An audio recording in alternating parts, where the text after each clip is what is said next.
queridos amigos, ¿cómo están? Soy Miklos Lucas y quiero darles la bienvenida a la 11ª edición de la segunda temporada de Ecos del Saber, Ideologías Políticas. Y en esta ocasión vamos a hablar del ecologismo. Así que, bueno, antes de empezar, obviamente, mandarles un saludo desde acá de la cabina de Betel Radio en el 100.1 FM del dial, 660 AM, y también en Betel Televisión, que está transmitiendo las 24 horas del día, porque Betel te acompaña. Saben que nos pueden enviar sus preguntas, opiniones al WhatsApp al 947-246-545, también llamarnos al 01-613-1701 o escribirnos a través de las redes sociales en esta interacción en vivo que tenemos con ustedes. Bueno, muy contento de estar nuevamente aquí, después de no haber estado en el estudio en un par de ocasiones por temas de viaje, pero siempre entregándoles la programación a tiempo. Y ya nos acercamos al final de esta segunda temporada. No tengan miedo, no se asusten, va a haber una tercera temporada, así que tranquilos y con temas bastante interesantes, pero en esta temporada estamos hablando de ideologías políticas y en particular del ecologismo. ¿Qué es el ecologismo? Bueno, es una ideología, una filosofía política que pone el tema ambiental en el corazón de su agenda. Para el propósito del ecologismo es proteger el medio ambiente, proteger la naturaleza.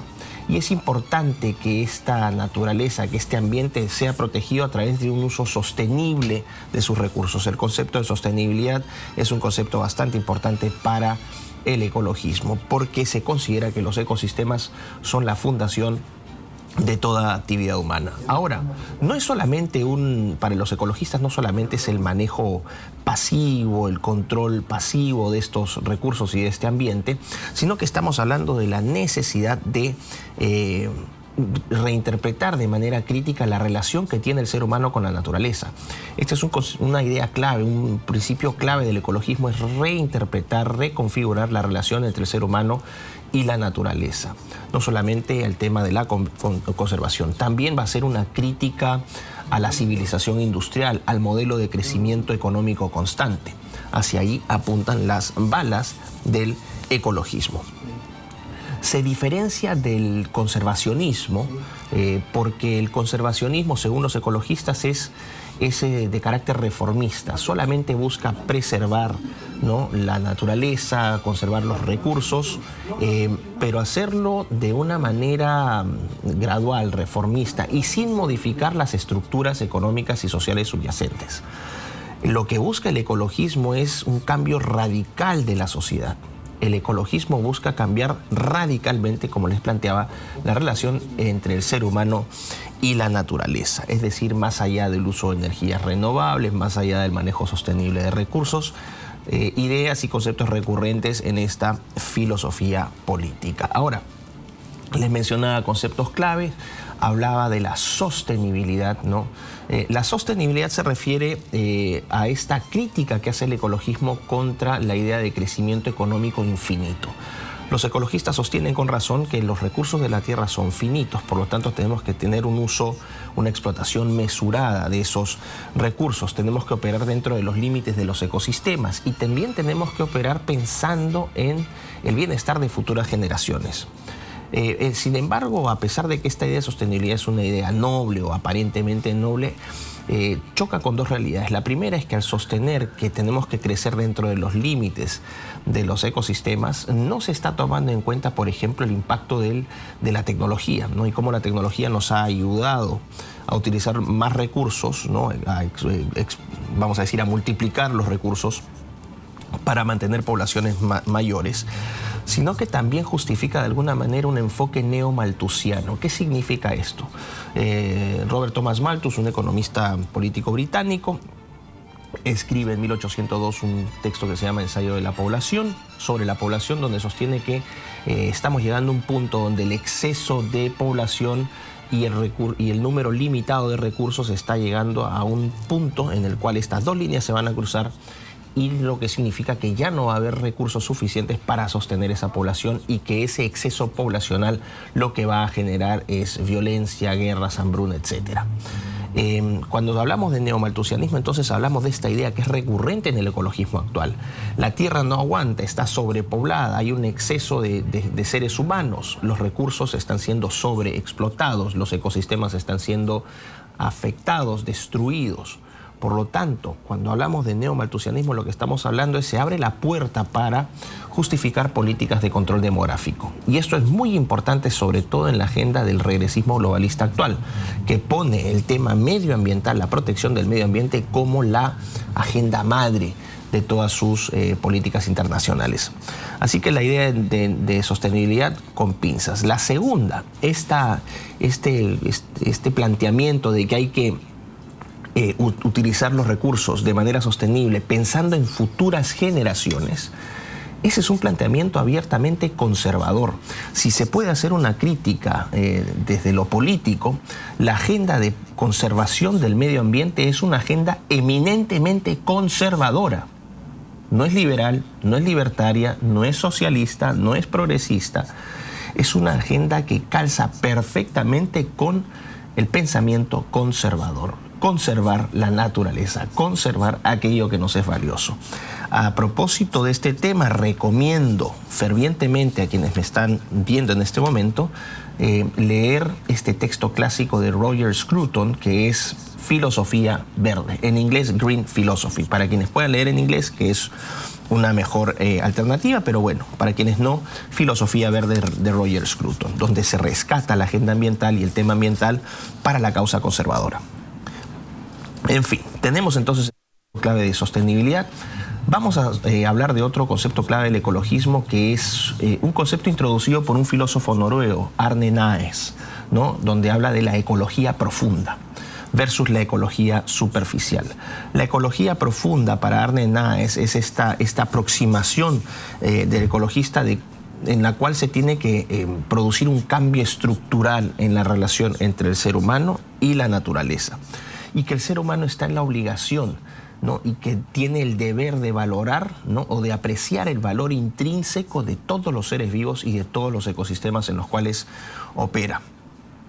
Para Naes, la ecología superficial, que es lo contrario a esta reestructuración de la relación ser humano-naturaleza, la ecología superficial es esa ecología de corto plazo, ecología conservacionista que busca soluciones tecnocráticas a problemas de mitigación de daño ambiental, pero que no desafían las estructuras subyacentes de poder.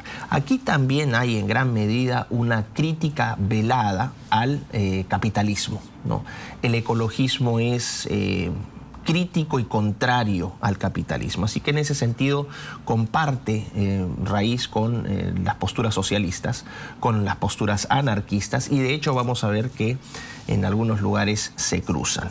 Y finalmente la idea, o una de las ideas centrales o conceptos clave del ecologismo, esta pugna entre el antropocentrismo y el ecocentrismo. El antropocentrismo es esta posición, según los ecologistas, en la cual los seres humanos se posicionan arbitraria e injustificadamente en el corazón del mundo natural, que todo el mundo natural gira en torno a las necesidades y aspiraciones del ser humano. Los ecologistas proponen el ecocentrismo, es decir, el ser humano es solamente una forma de vida más en este ecosistema y que se deben respetar las necesidades de todos los seres vivos y de los ecosistemas en su conjunto. Aquí también uno podría interpretar que este segundo enfoque es correcto, que de hecho lo es. El problema es que se explota políticamente para avanzar las agendas del relativismo moral, bajo la excusa de que el ecosistema es más importante, ¿no? Que el ser humano. Lo que se está haciendo es relativizar moralmente al ser humano, es decir, se podría prescindir del ser humano porque el ser humano finalmente, si daña al ecosistema, es una pieza descartable que merece ser eliminada. Aquí también tenemos justificación no solamente para el relativismo moral, sino nuevamente para el control demográfico, control de la población, que son políticas que abiertamente se están llevando a cabo desde la segunda mitad del siglo pasado. Ahora, ¿cómo se desarrolla el ecologismo históricamente? Bueno, surge, vamos a decir, las primeras Las primeras inquietudes ambientales van a estar desde la época de los románticos, fines del siglo XVIII, siglo XIX, con esta corriente del romanticismo europeo. El romanticismo europeo es una corriente filosófica, artística, intelectual, que surge en Europa a fines del siglo XVIII. Lo que hace es cuestionar el racionalismo de la Ilustración y también las desigualdades económicas, sociales y el daño generado por la revolución industrial, los efectos deshumanizantes de la revolución industrial. Lo que los románticos hacen es enfatizar la belleza, ¿no? Para ellos es importante la belleza, es importante resaltar el valor espiritual y la belleza del mundo natural. Ellos van a privilegiar emoción sobre razón y sentimientos sobre intelecto. Este es el marco en el cual, ¿no?, dentro del cual, principalmente en los Estados Unidos, se inspiran ciertos autores para, desde una perspectiva romántica, empezar a interpretar la naturaleza y la relación del ser humano con la naturaleza. Y aquí tenemos dos autores importantes. El primero es Ralph Waldo Emerson, que fue un poeta y ensayista estadounidense, que publica en 1836 un ensayo que se llama Naturaleza, Nature, en el cual lo que hace es abogar por una relación, por una apreciación del ser humano hacia la naturaleza, ¿no? En la cual se reconozca que todos los seres humanos y que todos los elementos de la naturaleza tienen una bondad inherente. Ralph Waldo Emerson de alguna manera es el padre del trascendentalismo.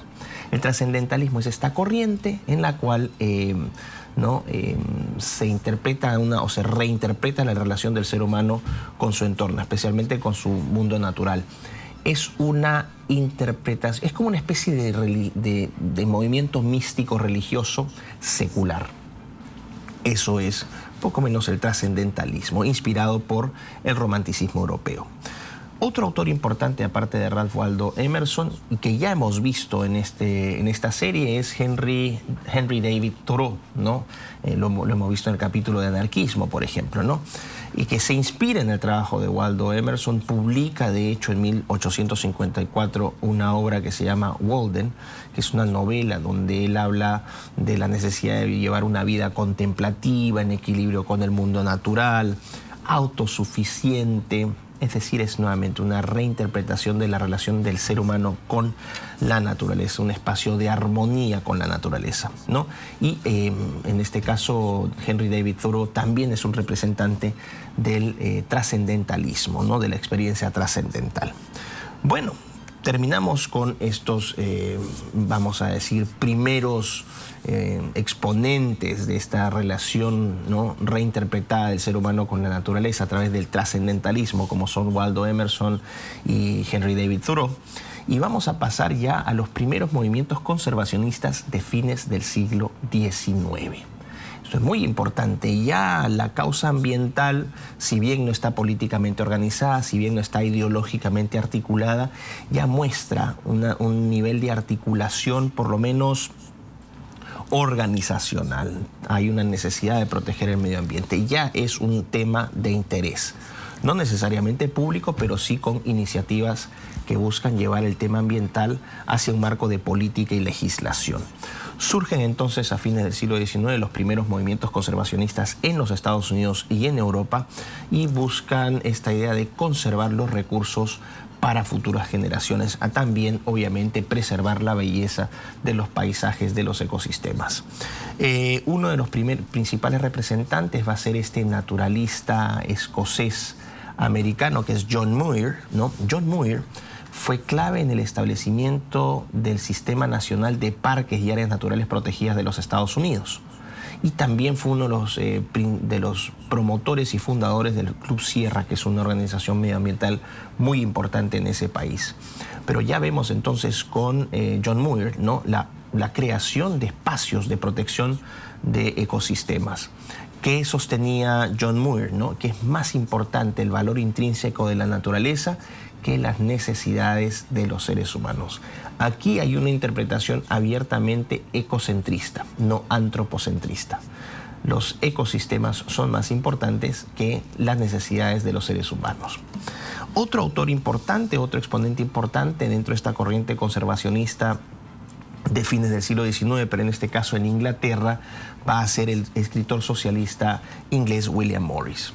Morris fue un crítico de las consecuencias devastadoras del capitalismo industrial y también fue un proponente de que la gente volviera a los oficios tradicionales, oficios que son mucho más amigables con el medio ambiente, ¿no? A diferencia de estos trabajos industriales amplios, él sostenía, vamos a regresar a los trabajos tradicionales, a los oficios tradicionales. De alguna u otra manera, William Morris fue precursor del concepto de sostenibilidad.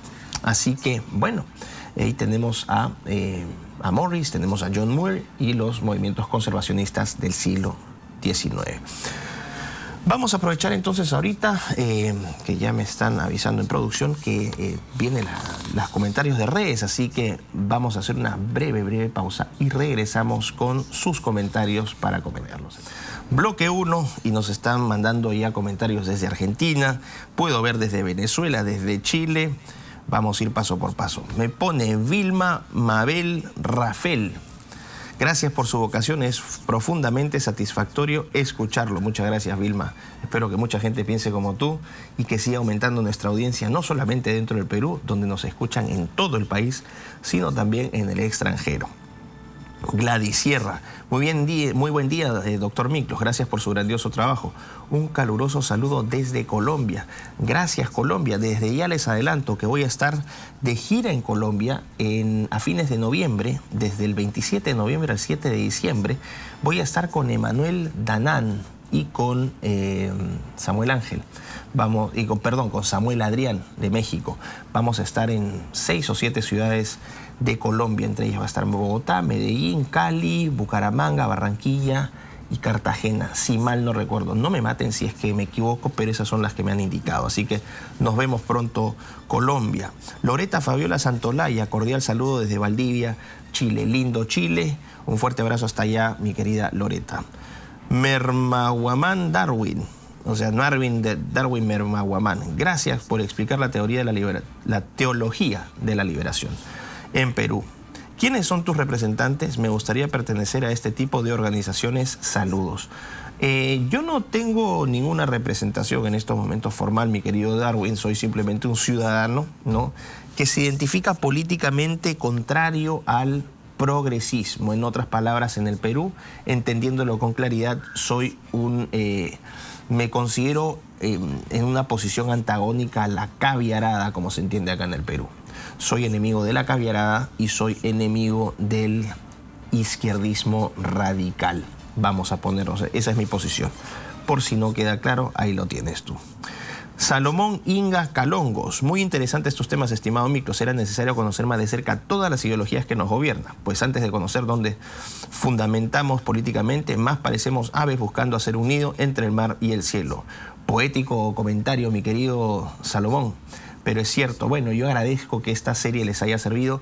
Les puedo asegurar que no hemos cubierto absolutamente todas las ideologías, podríamos irnos por variantes, pero creo que como un primer, como un inicio, como un marco teórico inicial, creo que esto les va a servir y les va a ser de gran ayuda. J. Siddhartha ALC. Excelente forma de explicar el conocimiento, es de las pocas personas que puedo escuchar hablar mucho tiempo sin aburrirme. Muchas gracias, mi querido Siddhartha. Me pones, ¿el ecologismo aporta en algo a la ecología o al medio ambiente? A ver, el ecologismo en su motivación original es una causa noble, a la cual yo también me puedo sumar sin problemas.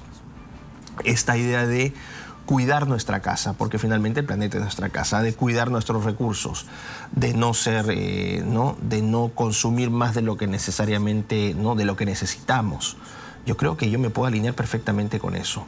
Al momento en que tú piensas, sin embargo, utilizar el ecologismo como una excusa ideológica para empezar a controlar demográficamente al ser humano, ahí yo ya tengo problemas. Desde el momento en que tú utilizas el ecologismo como excusa para relativizar moralmente al ser humano y equipararlo con animales, con insectos, yo ahí ya tengo problemas. Eso es lo que a mí me separa. El ecologismo primigenio fue noble. Este ecologismo que empieza a corromperse desde la década de los 70s, 80s, con causas, ¿no?, como el ecofeminismo, el ecoanarquismo, el ecopacifismo, que de pacífico no tiene nada, es ahí en ese momento donde empiezan los problemas. Y en este nuevo milenio, la contaminación ideológica del ecologismo ha sido total. Los partidos verdes, vamos a decir, son partidos que han prostituido sus ideales y que ahora son meros apéndices del regresismo globalista. Así que, en principio, sí, actualmente no tengo ninguna simpatía por los movimientos ecologistas. JBS Fuerza me pone: abrazos desde Granada, Nicaragua. Fuerte abrazo hasta Nicaragua. Y Fernando Alzamora: saludos micros, te siento como el Marco Aurelio de Negri de la televisión actual. Bueno, muchas gracias, mi querido Fernando. Aunque mi querido Marco Aurelio tenía un estilo un poquito más mañosón.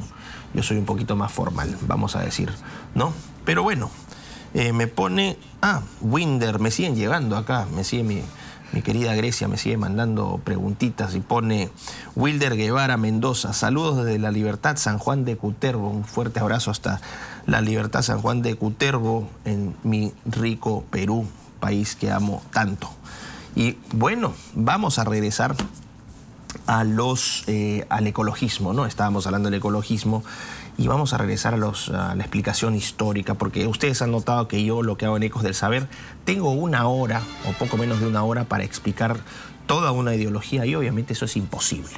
Entonces lo que trato de hacer es un abordaje bastante didáctico, utilizando hitos o momentos históricos o fechas con autores y esos autores que aportaron, y a partir de esa síntesis entender un poquito la ideología. Recibo comentarios en redes de que no hablaste de esto, no hablaste de lo otro. Miren, si no les gusta lo que hago algunos críticos, por favor, saquen su video y hagan todas las explicaciones que quieran. Y los invito a que en una hora traten de explicar la ideología completa. Lo importante aquí es que ustedes tengan una noción, ¿ok? Así que esto es lo que estamos haciendo. Y vamos a hablar del ecologismo, y esta vez ya estamos entrando al siglo XX. Nos terminamos con los movimientos conservacionistas de fines del siglo XIX y estamos en el siglo XX. La primera mitad del siglo XX está dedicada principalmente a las guerras, no se presta mucha atención a este fenómeno. Ya a partir de los 50, 60 empieza a tomar fuerza nuevamente el ecologismo. Y el siglo XX es importante porque surgen las ciencias ambientales como área de estudio. Eso es un tema importante. Otro tema importante es que se sientan las bases del pensamiento ecologista moderno. Y acá hay dos autores. Y también, ojo, la articulación de los primeros movimientos ecologistas en el campo político. Hay dos autores muy importantes en este periodo. El primero de ellos es Aldo Leopold, un ecologista estadounidense que en 1949 publica un almanaque de Sand County, así se llama el texto, ¿no? Él incorpora el concepto de ética de la tierra, donde dice que es responsabilidad moral de todo ser humano proteger el mundo natural. Hay un compromiso moral del ser humano por proteger la tierra, ¿no? Es importante Aldo Leopold porque también contribuye al desarrollo de las ciencias ecológicas, es decir, vamos viendo la profesionalización de este campo. Ya deja de ser algo como no este enfoque romántico, pasa a ser un estudio sistemático, ¿no?, con metodología, es decir, las ciencias ambientales empiezan a ponerse más profesionales, empiezan a profesionalizarse. Lo que sostiene Aldo Leopold dentro de este desarrollo de las ciencias ecológicas es que sostiene que el ser humano es solo parte de un ecosistema, solamente parte de un ecosistema que es mucho más complejo y de mayor escala que él. Por lo tanto, aquí nuevamente estamos impulsando, ¿no? Leopold está impulsando el ecocentrismo, y estas ideas de Leopold tendrían un impacto profundo en el desarrollo del pensamiento verde moderno. Una segunda autora muy influyente es Rachel Carson, una bióloga marina estadounidense. Rachel Carson va a publicar un texto que es fundacional para los movimientos ecologistas, que es Primavera Silenciosa, de 1962. ¿Qué hace Rachel Carson en este libro? Ella denuncia los efectos nocivos de los pesticidas, especialmente el DDT, en la vida silvestre, en los seres humanos y en los ecosistemas. Es tan importante el impacto que tiene este libro que lleva un cambio de políticas públicas de legislación. Se prohíbe el uso de ciertos pesticidas, se empieza a legislar sobre salud ambiental. Y lo otro también que hace Carson con este libro es exponer, que era algo que le faltaba hasta ese momento al ecologismo, exponer la relación entre degradación ambiental y salud pública. Esto quiere decir que el ecologismo deja de ser simplemente declarativo, deja de ser romántico, sino que efectivamente un daño en el medio ambiente impacta directamente en la salud pública. Esto es parte del mayor rigor que adquiere esta ciencia, este campo de estudio. Lo que hace el libro de Carson es nuevamente gatillar el surgimiento de los movimientos ecologistas o movimientos verdes en el siglo XX. ¿Ok? Así que Aldo Leopold y Rachel Carson muy importantes en este periodo. En la década de los 70 continúa esta tendencia, pero surgen nuevos personajes y lo que vamos a ver es una mayor articulación del pensamiento verde a nivel global. No solamente vamos a ver que en la década de los 70 surgen nuevos personajes, sino que surgen también intervienen por primera vez los grandes organismos internacionales y supranacionales para articular la agenda verde a nivel global. Pero antes de entrar a eso, vamos a hablar de algunos personajes importantes durante este periodo de la historia para el movimiento. Ya hemos hablado de Arne Naes, el filósofo noruego, que es parte de este periodo 60, 70, importante en ese periodo. La política alemana Petra Kelly, ¿no?, que es una política alemana muy importante porque es una de las fundadoras de Die Grünen, el Partido Verde alemán. Es el gran partido verde que da nacimiento al ecologismo políticamente articulado, al ecologismo político partidario, ¿no? Y que fue una política alemana muy importante que impulsó la presencia de los verdes en la política alemana y en Europa, y que fusionó el ecologismo con el pacifismo, con el feminismo, para crear este nuevo, ¿no?, esta fusión que hoy no se expresa, por ejemplo, en anarquismos verdes, en ecofeminismos, en ecoindigenismos, en ecopacifismos. Bueno, tenemos a Petra Kelly, entonces, una política alemana importante en el movimiento ecologista internacional. Murray Bookchin, a quien ya hemos visto en el episodio sobre anarquismo, este teórico social estadounidense, creador y promotor del concepto de ecología social, donde él sostenía que la estructura capitalista es inherentemente exploratoria y que inherentemente esta estructura capitalista degrada el medio ambiente, ¿no? Que obviamente esto es producto de un sistema de explotación, de un sistema que está fundamentalmente viciado y que es necesario reformar. Murray Bookchin fue uno de los grandes promotores de lo que se llama el Green Politics, o la política verde en los Estados Unidos. Y finalmente vamos a ir a un economista británico con nombre alemán, Ernst Friedrich Schumacher. Sí, no era alemán, era británico. Y este economista británico, experto también en estadística, publica en 1973 un libro que se llama Small is Beautiful, lo pequeño es hermoso, donde habla de la necesidad de apartarnos de estos modelos de crecimiento económico macro, de crecimiento económico constante, y de volver a pequeñas, ¿no?, comunidades, a pequeños emprendimientos que hagan un uso sostenible de los recursos. Él aboga entonces por un desarrollo económico descentralizado y sostenible. ¿Ok? Esto es importante porque dentro del ecologismo vamos a ver que uno de los fundamentos del ecologismo es la democracia de bases, lo que se llama en inglés grassroots democracy, democracia de bases. Es un concepto importante para los ecologistas y aquí lo vemos reflejado en este planteamiento de Schumacher.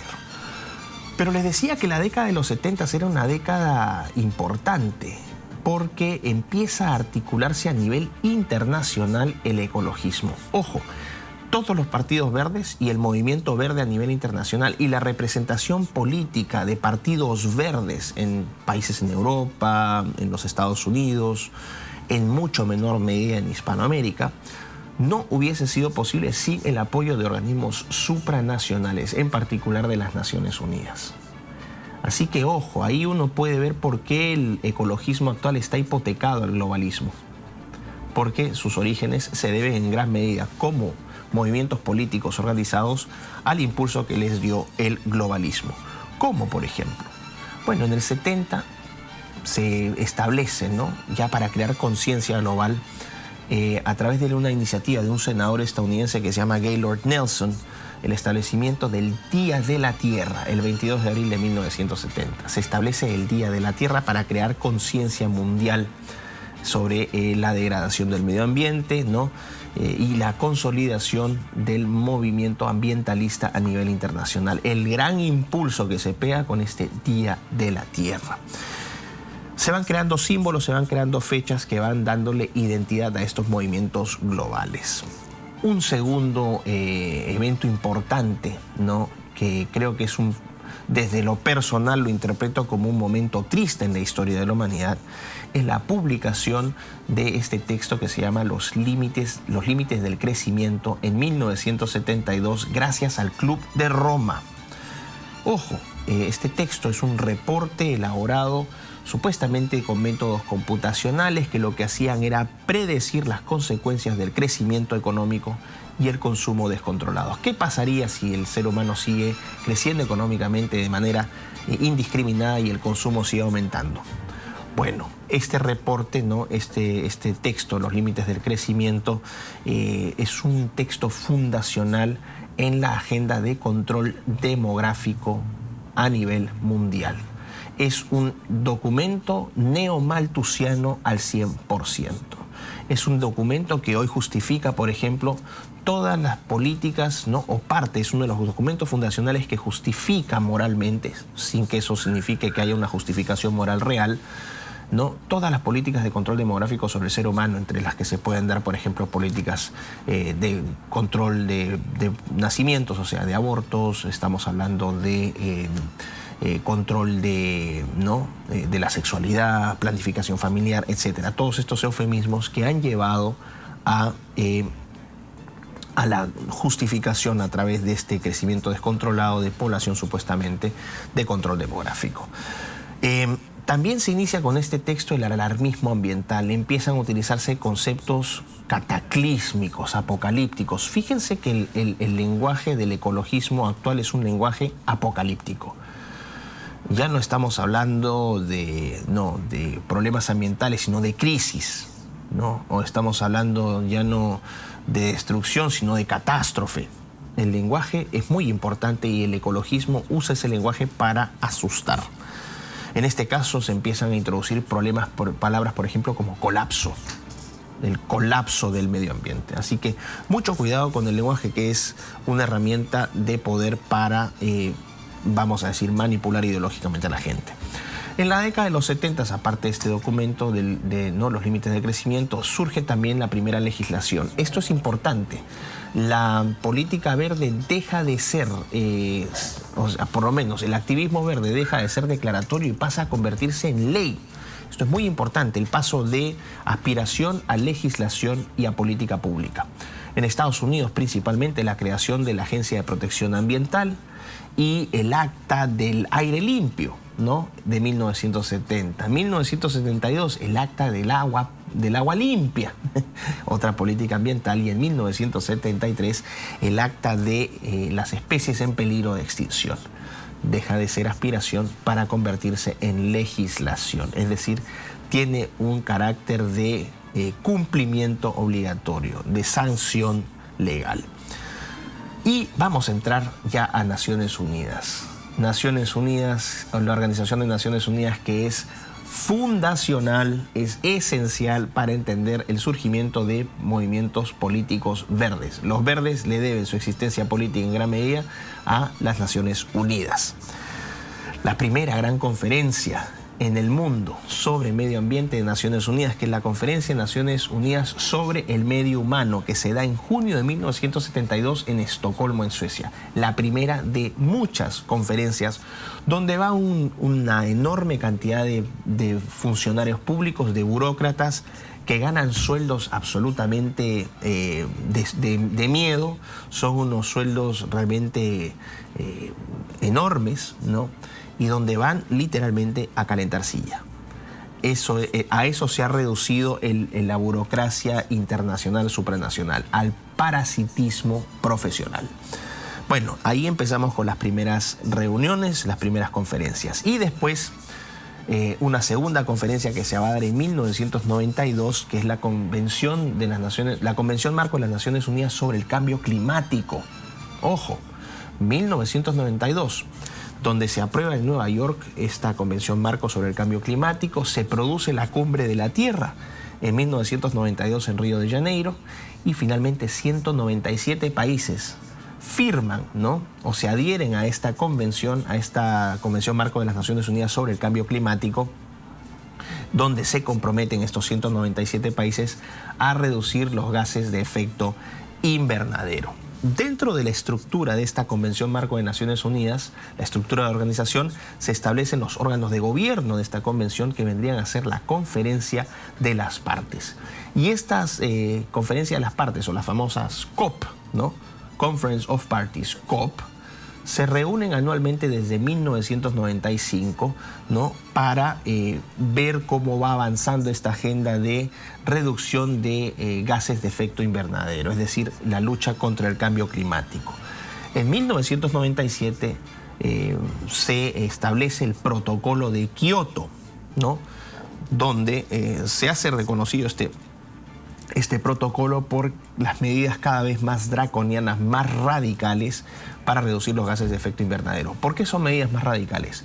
Porque son medidas que le exigen al ser humano dejar de producir. Son medidas que obligan gradualmente al ser humano a dejar la actividad económica. Son medidas que terminan empobreciendo a la gente, dejándola sin empleo, dejándola sin energía, dejándola sin alimentos. Entonces aquí vemos que prevalece el ecocentrismo o el antropocentrismo. Para los ecologistas y los burócratas internacionales verdes, lo más importante es el medio ambiente y no las personas. Y ahí estamos viendo una pugna hasta el día de hoy. Pero todo se trata de, obviamente, cambio climático. Y habiéndonos hecho un pequeño salto, ¿no?, de estos personajes políticos de los 70, hablaba de Petra Kelly, de Arne Naes, les mencioné a Ernst Friedrich Schumacher. Vamos a volver nuevamente a los 70s, ¿no?, en este periodo donde surgen estos días internacionales de la Tierra, las convenciones de las Naciones Unidas, el surgimiento de los primeros partidos políticos verdes. El primero de ellos, el Value Party, en 1972 en Nueva Zelanda, pero el más importante de todos, el que da origen al movimiento político verde, es la fundación en 1980 de Die Grünen. Die Grünen, los verdes, el Partido Verde Alemán, es el partido más importante en la historia de la política ecologista. Es un partido que empieza a tomar, ¿no?, que se funda en 1980, que gracias a políticos como Petra Kelly adquiere importancia pública y se empieza a consolidar en el poder cuando adquieren ya en 1983, adquieren representación en el Bundestag o en el Parlamento alemán. ¿Cuáles son las líneas que movían? Pacifismo, no violencia, ¿no?, crítica abierta al capitalismo. Así que, bueno, y mitad de 1980 que empieza, a partir de Die Grünen, surgen estos partidos verdes en Bélgica, en Suiza, en Francia y en Holanda. Así que vamos a dejar ahí los partidos políticos verdes y vamos a ir brevemente a los comentarios de redes con una pequeñísima pausa. Bueno, regresamos aquí entonces con Ecos del Saber y me siguen llegando algunos comentarios. A ver. Sí, bloque 2. Bueno.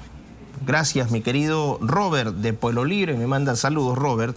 Disfruto de tus conferencias en YouTube, tanto tuyas como de Laje. Bueno, les voy adelantando una noticia, un notición, para que vean que Ecos del Saber no se dedica a su gente, porque ustedes nos acompañan y nosotros los acompañamos, ya les he dicho. Va a estar ni más ni menos que el gran Agustín Laje, con este servidor, pero no les voy a decir cuándo. No, se cuenta el milagro, pero no se cuenta el santo. No sean golosos tampoco. A ver, después nos vamos a ir con Viviana 2885, que me pone: profesor Miklos, gracias infinitas por compartirnos toda esa sabiduría que le fue dada. Dios lo bendiga siempre. Muchísimas gracias, Viviana.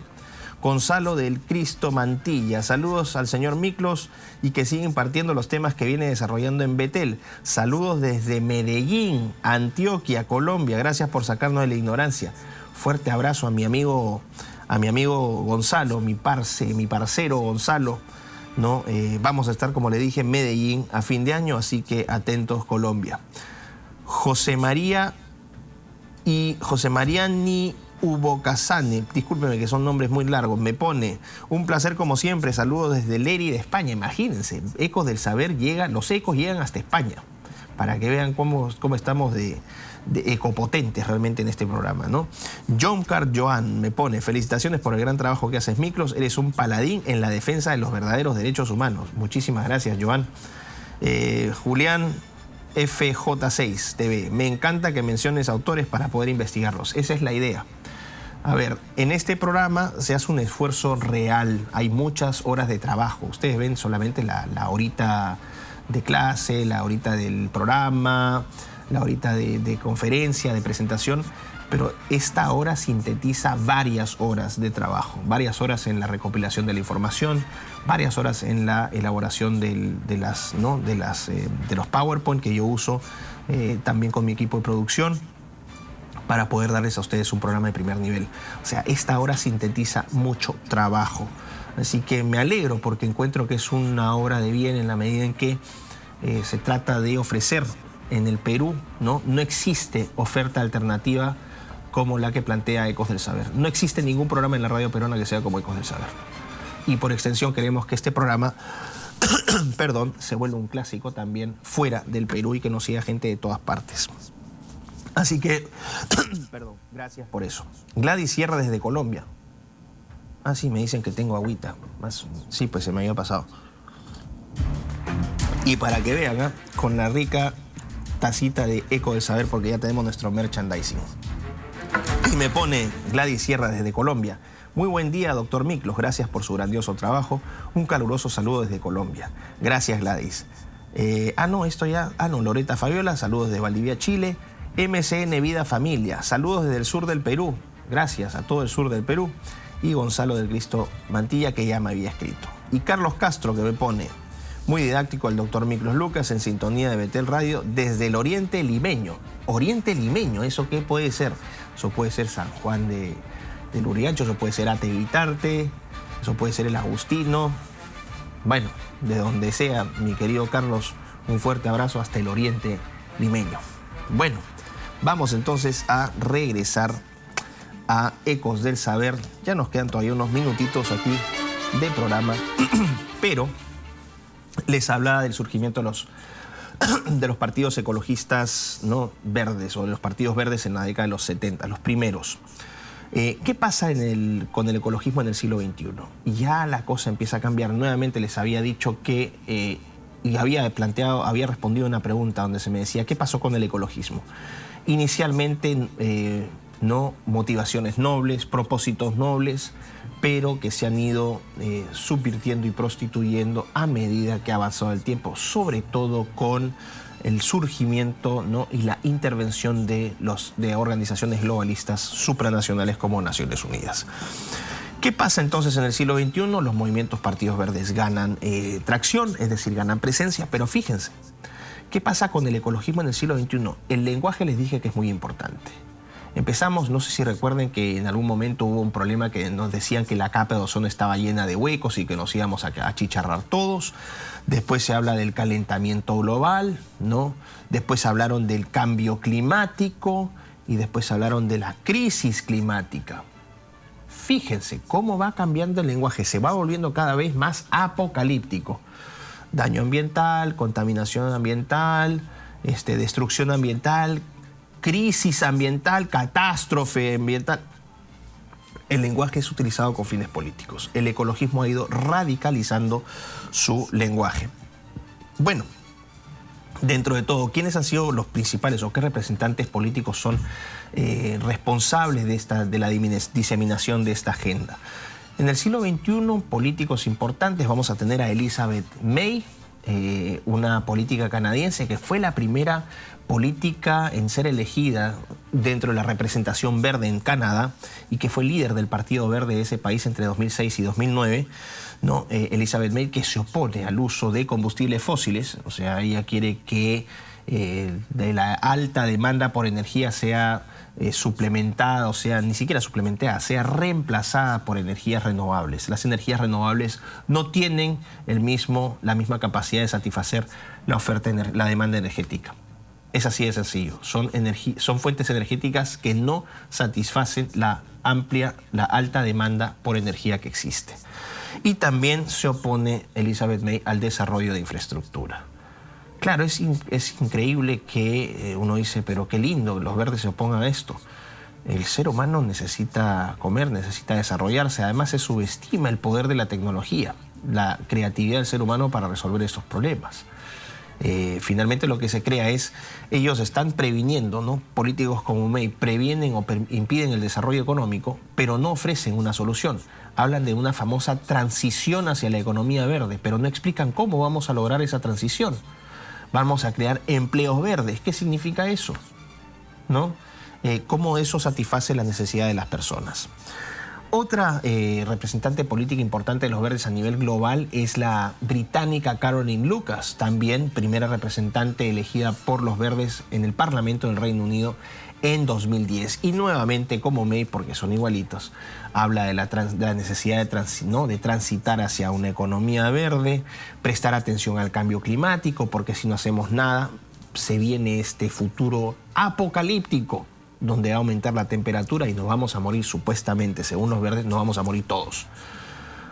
Ahora, si uno revisa un poco la historia, va a encontrarse que en la época medieval hubo ya un aumento de hasta entre 2 y 4 grados Celsius, que es lo que están advirtiendo ahora, que a lo que generó en ese periodo de la historia fue un superávit de producción agrícola.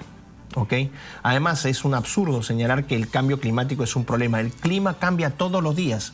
El clima cambia a todas horas. Mañana va a cambiar el clima y el clima que tenemos hoy es distinto al clima que hubo hace un año atrás, exactamente en este mismo día. Es tomar una media verdad y meterle de contrabando ideas, ¿no? Para contaminar el sentido y la realidad de esa idea, de ese concepto. Cambio climático, por supuesto que hay. Pero el cambio climático principalmente se debe a agentes como el sol. Al sol le debemos principalmente el cambio del clima. Le debemos el cambio del clima a las nubes. Esos son los principales agentes de cambio climático. El ser humano tiene una influencia muy, muy pequeñita, pero la academia, las universidades que ya no hacen ciencia sino política, mucha gente hay que ver cómo ha sido comprada para certificar científicamente o validar científicamente estudios altamente cuestionables. Bueno, también vamos a tener a un político francés, Yannick Jadot, que es un globalista empedernido, es el principal representante del ecologismo en la Unión Europea, político francés, que ha llevado a cabo la implementación de políticas climáticas y energéticas ambiciosas. Básicamente, ambiciosas significa empobrecedoras. Y tenemos también a la inefable, a la histriónica activista climática sueca, que no tiene oficio conocido, no sabemos qué hace, que es Greta Thunberg, ¿no? Greta Thunberg, que es, yo le diría que es responsable de haber traumado a millones de niños y adolescentes en todo el mundo con problemas como la ecoansiedad. Esta muchacha que realmente no suma nada, resta mucho, ¿ok? Y bueno, ahí tenemos estos personajes.